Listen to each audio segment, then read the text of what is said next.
Thank you very much, Dickie, for that wonderful ident that you left loaded in the bags. Hi, welcome to Netflix and Chill. My name is David Chi and I'm here with Mr. Dara Okaneda on Z103 Online. How are you today, Dara? I'm very good. How are you? I'm very good. So firstly, we were going to talk in a little bit of an expanded view about One Day at a Time. So we touched on it briefly in very light detail, and we played the Spanish intro yesterday. So today I'm going to regale you with the English one so you can actually know what they're saying.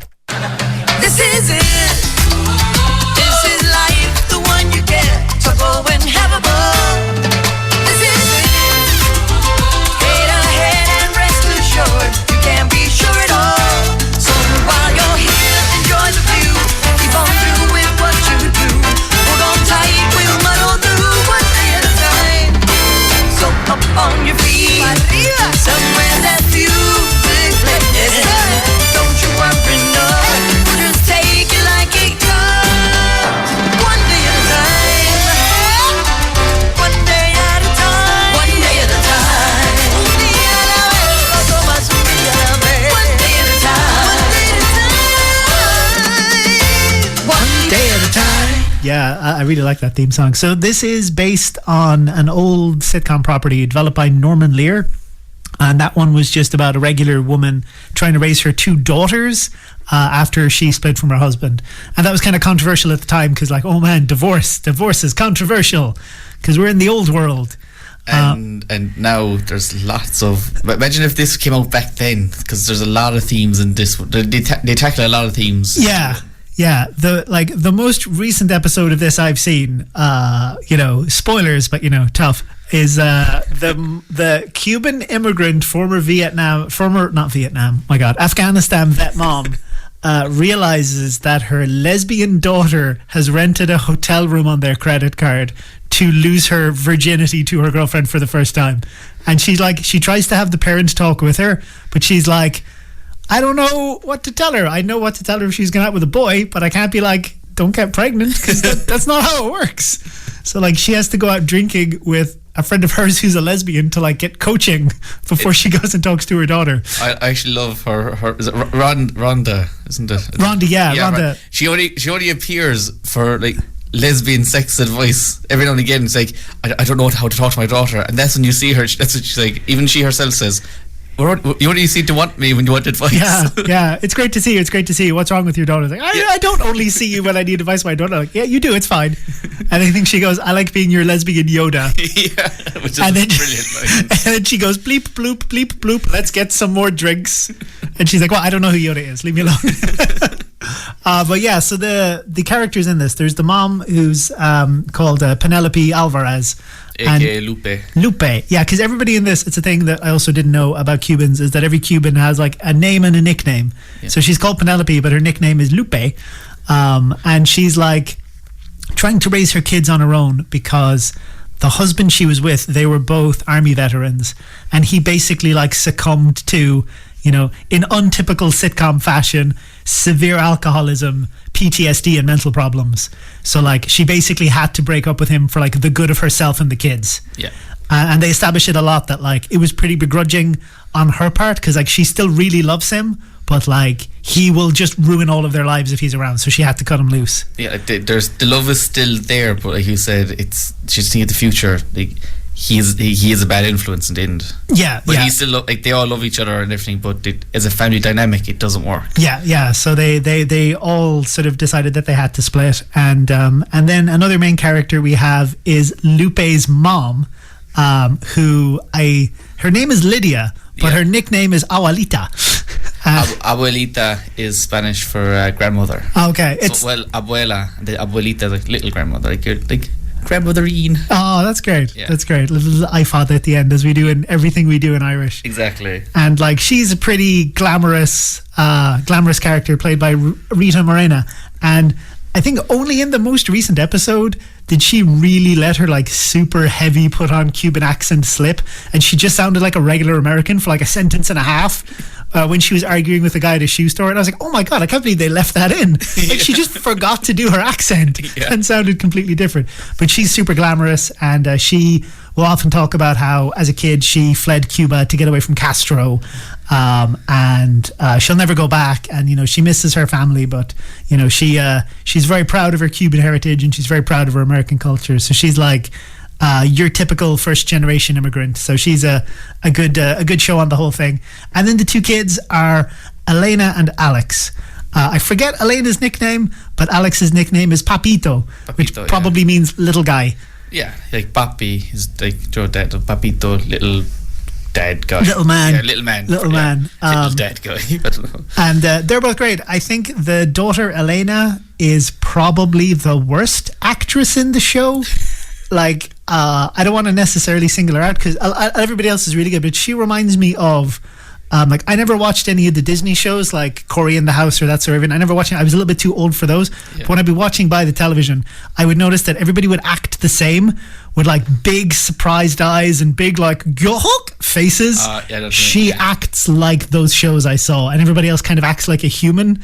So I think she's kind of the weak link acting, but her character is kind of funny because she's like a super hard-blown social justice warrior. Yeah. And she's like against everything. And there was a funny moment in one of the episodes where she was pre-preparing a protest for when her Catholic school rejected her like lesbian society thing. Yeah, and she was super disappointed when they approved it. They were like, and then she was, but I made all this plan. Yeah, I made all these signs to pick it outside. It's like she's never happy. Even when she's happy, she's not happy. Yeah. Alex is he's a good character too. In the first season, he's just like a little kid, but he develops into like a cool boy. So he does everything that like the cool boys do. We discussed in great detail last week Dr. Berkowitz, who's a fantastic character. Yeah. The one we didn't touch on at all was Schneider, their landlord. Oh, Schneider. Do you want to talk about Schneider for a little bit? Yeah, I think how to describe Schneider? He's kind of if you walked into their house, you would think he's the dad. Yes. Because he's always there. He kind of steps in every now and again as a father figure. And weirdly enough, he also has an alcohol problem. Yeah. Now you think about it, now it just dawned on me there. Yeah, he is a weird character because he's like a family friend. Yeah. But he's also, as far as we know, like basically trying to sleep with everything, and will occasionally try and sleep with the mom, but like not too hard. He's just like, oh, did you come up to sleep with me? That's great. Just hop in the bed. She's like, no, I came to talk about something. He's like, oh, that's fine too. And he just mentioned at one point that he used to have like a massive drug and alcohol problem, and that now he's like stone cold sober because he says if he has any drugs or any alcohol, he'll just go completely off the wagon and just go mental. He kind of stands as the privileged white man. Yeah, he doesn't realize it at times. He is the super stereotypical privileged white man. I think he's like basically a millionaire. Oh, he is. He's incredibly rich, but he'd be there sometimes like, I know what it's like to be foreigner. Like, what? Yeah. Oh, I immigrated to this country. From where? Canada. And it's like, it's nothing. And every now and again he comes out with the really stereotypical Canadian accent. He's like, I don't miss anything about Canada, except for how nice everybody was, the sensible gun laws, the free healthcare. Why did I leave again? Yeah, so he is a great character, and he is a good contrast to the Cuban immigrant family who mention all the time they're very, very poor. And they basically live in the apartment that he rents to them. Yeah. So if you've never seen it, definitely check it out. One Day at a Time is a great show. Next, we're going to talk about... sorry. One thing I realised today, because I started watching the new series of Dear White People. Yes. But Sid... Elena's girlfriend. Yes. Is actually in that as well. Is she? She popped up. But it's so weird when you see a character that you know as that character only. Yeah. It's so hard to see her in this new program. You're kind of like, that's it. Is she just in the most recent season of Dear White People? The end of season 2, and she's in season 3 now as well. I think she's more of a character in season 3.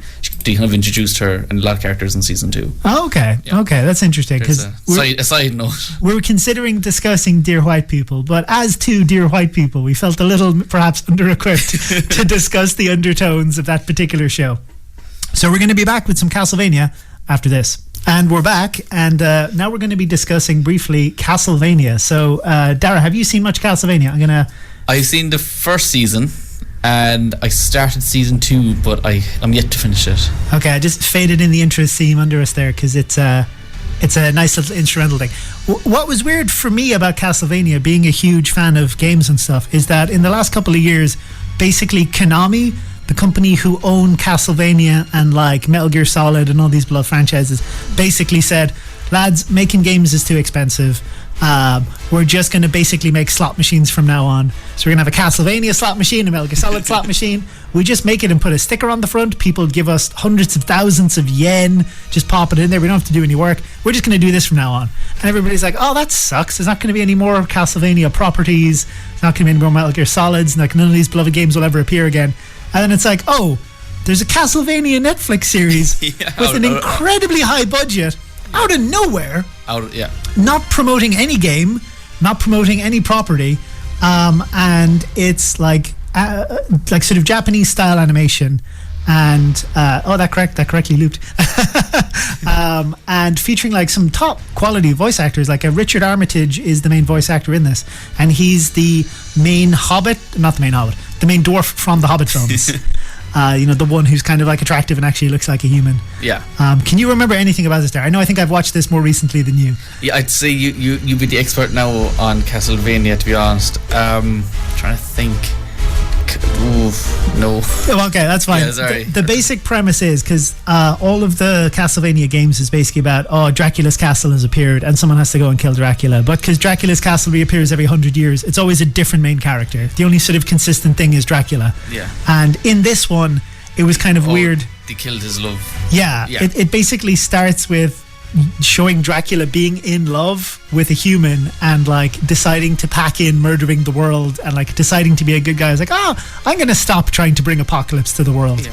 But of course, the Christian church captures his wife. The Christians do not come out well in this. No. They capture his wife and they burn his wife at the stake for being a heretic. Yeah. And Dracula is not impressed. Like, he comes back and they leave the scene as her skeleton. Yeah, it is you're graphic. Just it is not for the lighthearted. Even as an animation, it is not. Yeah, it's very graphic. And if you can say, like, if Dracula was always in the back of his mind planning like a kind of apocalypse, if he was like, I was going to just do like a casual apocalypse and wipe out all life. Now he is intent on like a super apocalypse. Like, he brings everything. Yeah, he says to the village, in a year's time, I am going to just burn everything to the ground. Mm-hmm. So like, if you're here, leave. If you're somewhere else, I'll kill you anyway. But like, you have a year to make peace with yourselves.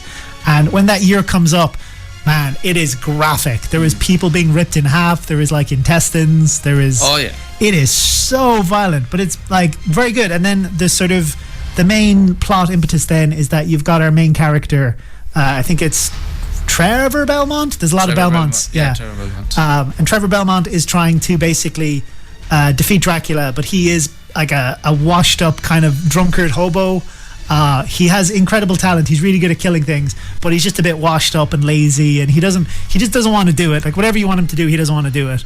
And the first thing you see him do is he gets in like a really messy bar fight. I was about to say, that's like the first scene is him getting brawled at the fight. Yeah, people are like, oh my god, you're the Belmont, you're the reason Dracula's killing us all. He's like, look, I don't care, can you just give me another beer? I don't want to talk about Dracula. But yeah, I think season 1 is mostly focusing on sort of Dracula and his annihilation of the world, and then season 2 is like Trevor's attempt to fight. Season 2 is super action heavy, like it's almost exclusively fight scenes. So I quite liked it in that regard, that like season 1 was a lot of setup and then season 2 was a lot of payoff, and then after season 2 it's just over. I think each season is only like 5 or 6 episodes. It's super short. Is it Dracula's son? Dracula's son, yeah. Dracula's son. You see him in the first episode where he's like, Father, I won't let you do this. I won't let you destroy the world. And Dracula's kind of like, bitch, please, I'm Dracula. And just like immediately functionally kills him. Yeah. But because these guys are vampires, they're kind of immortal. So yeah, it is Alucard, Dracula's son. Alucard, yeah. Trevor Belmont, and then a sorceress girl who I forget the name of, who are trying to like band together to take out Dracula. Yeah. But it's really good. Don't watch it with kids. Dara had an interesting observation about the fact that like it doesn't necessarily matter for him if something is animated. No, like, because I watch it with voiceover, so whether it's a program is animated or not, like just action live action, I suppose. Live action, yeah. It's all the same, because it's his voices and audio description. Like, so you can at times you can tell between the program whether it's an animation or real people, will say, because of the dubbing. But besides that, it's pretty much the same. How are the people describing the on-screen actions at doing like fight scenes? Some are good, some are bad. Some series on Netflix are very, very good. Okay. And other ones, and actually one of them really disappointed was Brooklyn Nine-Nine, because I love Brooklyn Nine-Nine. Yeah, I do as well. And at times I'm convinced I've accidentally turned off the audio description. They're very bad at. I think we've discussed this previously, not on air, but I have, let's say, a totally legitimate set of Brooklyn Nine-Nine episodes that I did not obtain by any nefarious means. But for whatever reason, whenever a new episode starts, the subtitles are on by default. Yeah. And they always seem pretty lacking. Yeah, whoever's in charge of the accessibility for the program, it's just gonna let it slip, really. And sort of segueing into an interesting thing about accessibility, and something we're also discussing briefly, you were going to try and sell me on a Netflix series called In the Dark. That's right. And it took me a bit of doing to find it, but I successfully located a trailer for In the Dark, and it's only just about 30 seconds, so I'm just going to play that now. Ole, ole, I'm coming out to play. What are you doing? Are you naked? I'm looking at you. That's not how sex works. I think I might actually like you.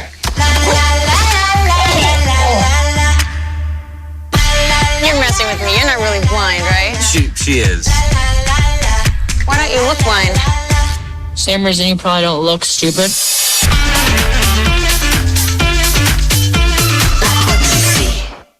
And we're back. That sounds pretty funny, Dara. I like the little saxophone riff at the end. So one of the lines she said there is a line I often wanted to say to people, and that's the, "You're blind, yeah. Why don't you look blind? Like, why don't you look stupid?" yeah. Like, it is. That is actually a real thing throughout this whole series. Like series is that the main character is blind, and it makes the whole thing kind of funny. Right. As in, they tackle like big things that which issues which blind people go through, but you kind of make it funny like that now. Like, why don't you look blind? Why don't you look stupid? Like, it's those kind of questions and things that happen every day, and they kind of bring light to it. And another question I imagine comes up every day. Start of the trailer is, "Are you naked yet?" Yeah. And one of the reminds me, a bit of a spoiler of one of the scenes. The main character ends up going home with the husband of this woman, and because she's meant to be on holidays, right? But she comes home early, and they're there in the house, and she comes home and it's like, hide, and she's like, where am I going to hide? She's like other than she's running around, she hides under a table. And then the wife comes in to the husband's like, oh, hi, and then she comes on, "Hi, Murphy," and she's like, This is a glass table, isn't it? Like, she's hiding perfectly, but under a glass table. And it's one of those things you don't really. It's like, it definitely is something that would happen. But no, as I said, it's a really good season. I really recommend it, because so the premise is that Murphy's best friend goes missing. She's convinced that he's after being murdered, but no one believes her because they're trying to prove a scene as a blind person is kind of hard, right? And she kind of keeps going with and against the police, trying to prove that her friend's missing, and it just ends up being hilarious. Like, there's really deep moments, like I said, where the stereotypes of being blind, and how hard it can be, but it is hilarious. Like, I suppose what to say, I don't know why I found this very funny. She was rejecting getting help from her boyfriend. She's like, "No, I can do things on my own." So he storms off fine, and then she walks out and gets hit by a truck. Oh my god! And you're kind of like, yeah, like she comes across really bad, but I'm like, I've been there, and it's one of those really things. If you're in a bad mood and you just it doesn't help if someone's trying to like fuss over you, and then that happens. You're like, okay, I'll take the fussing now. Do you feel like it's like an accurate depiction of blind life? A lot of it is. It really is. Like, and I've seen some programs with characters in it before that have been blind, and you're like, that is so fake, or that's so stereotypical. Like this, as the line originally is like, "Why don't you look blind?" It's kind of, they all have that real stereotypical blind look or something like that. But with this, it's like she's a normal person who just happens to be blind. Yeah, I remember I used to watch Early Edition, which was a program about a guy who got like tomorrow's newspaper today. But one of his best friends was a blind woman, and I went like looking into her, and she's not really blind. And when I was like reading up about her on the internet, she sort of got some crap about like not accurately portraying a blind person, like not giving correct commands to her guide dog, and apparently she was just an inaccurate representation. I actually don't want guide dog. She also has a guide dog, and he's one of the best characters I think in this. He's just like the quiet background character who's hilarious. Oh yeah, can you remember what the dog is called? I've been trying to remember it again, but he's a pure golden retriever, so he's really cute. One thing I was saying to you before the show is that I had trouble finding a trailer for this because the show is called In the Dark. Yeah. And while I was trying to find it, there is another show called The Dark. There's a show called, or a film called Dark. There's a show called Into the Dark. And I couldn't find out anything until I looked at, because I was trying to stay pure so you could describe the show to me. But this was apparently originally a show on the CW that was not made by Netflix, but then they picked up later. So that's why all my searches for In the Dark Netflix show, like trailer theme song, were just produced no results. One of the ones I knew wasn't the correct show because I think it's called Dark, and I had seen it, and it's like a weird German supernatural horror thing. I've actually watched that as well. Oh, okay. And I really like it. And have you? I'm such a nerd that I watched the first season with the English dub, and then I went back and watched it in German. Oh, wow. Yeah. That's interesting. So much of a language nerd I am. Were you able to understand the German? Some of it, a lot of it. I'm a bit rusty. I haven't done German in a while, but I guess it helped if you remembered just seeing it in English. that kind of like that did help. And even words I would have forgotten. I was like, oh, that means, and I'm like, kind of nerding out slightly. Yeah, I was listening to a German rock song the last day. I think it's called Augen auf bei Umf, and someone was saying to me, "Oh, do you understand the words?" And I was like, "Not really." And then there's a bit where they go, "Ein, zwei, vier, fünf, sechs." I was like, "I know this bit. I know exactly what every part of this bit means." I am well versed in my German. I'll ask you something there. We were talking about this off mic a while ago, but is this the show you were telling me about that is about a blind person, but that didn't have any audio description in the beginning? Yeah, that was the weird thing. This is that show. Yeah, this is that show. Because when it came out originally on Netflix, and it probably is the fact that, as you said, it wasn't originally a Netflix show. Right. When it came out on Netflix first, it had no audio description, and it was really ironic that it was about a blind person. The protagonist is blind, but there was no way for a blind person to accurately watch the program. Oh my god. So the show quite literally left you in the dark. Boom. Slide whistle noise. Woo. Okay. The klaxon. Two drums and a cymbal fall off a cliff. What I wanted to pitch you on, very briefly, because we're running out of time here, is Dirk Gently's Holistic Detective Agency. So I'm going to start that by playing you a quick 30-second trailer. You seem stressed out. Is everything okay over there? You're going to die. Let her go. Everything's fine. I was wondering if I could get my check a little early this month. No. Also, you're fired. Hi. Who are you? What is this? I'm a detective. A holistic detective. So that was Dirk Gently's Holistic Detective Agency. You don't know anything about the show, Dara? I started watching it before, and I stopped watching it, and not because I didn't like it, but because I committed the cardinal sin of watching it at night and falling asleep, and just forgot to watch it again. Yeah, that's not a high praise from anybody when you fall asleep mid-viewing. But just to give you a little bit of insight into the background of it, this was not this show exactly, but the premise of Dirk Gently, the Holistic Detective, was something written by Douglas Adams, who is the guy who wrote The Hitchhiker's Guide to the Galaxy. Yeah, which I really love. Yeah, and this was taken by Max Landis, who is kind of a screenwriter, director guy who I quite like his work, but I think he's not someone you're supposed to admit to liking anymore because he's done some bad things. But he's a bad man. Bad man. But he's basically taken the premise of the show and kind of rewritten it in a very Douglas Adams kind of humor way. And the two leads are obviously Elijah Wood and then the guy who plays Dirk Gently, whose name I have just forgotten. But like they're a great duo, and the show is really funny, really like ridiculous, and it's got some like heavy sci-fi elements where like early on in the first episode Elijah Wood sees himself in a lift, and like you kind of find out later that there's a particular time loop in effect, but like they don't kind of understand it, and they're trying to solve this mystery of how a guy was murdered in the penthouse of a hotel with a shark. That was the murder weapon. It was a shark. and they're trying to figure out who the guy was, how he was killed, and all this stuff. So there's a great mystery going throughout it. But like Douglas Adams' style of humor, and like the kind of ridiculous sci-fi, and like Elijah Wood is the classical reluctant hero. He doesn't want anything to do with any of this, but he kind of gets dragged along for the ride. And I really like Elijah Wood because, I mean, I know that years ago Elijah Wood was so rich he never needed to work again, but he does lots of little projects like this that he finds fun, and I like Elijah Wood as an actor. I think he does things. So definitely check out Dirk Gently's Holistic Detective Agency. We're gonna pass over now to the news, so we'll see you tomorrow on Netflix and Chill.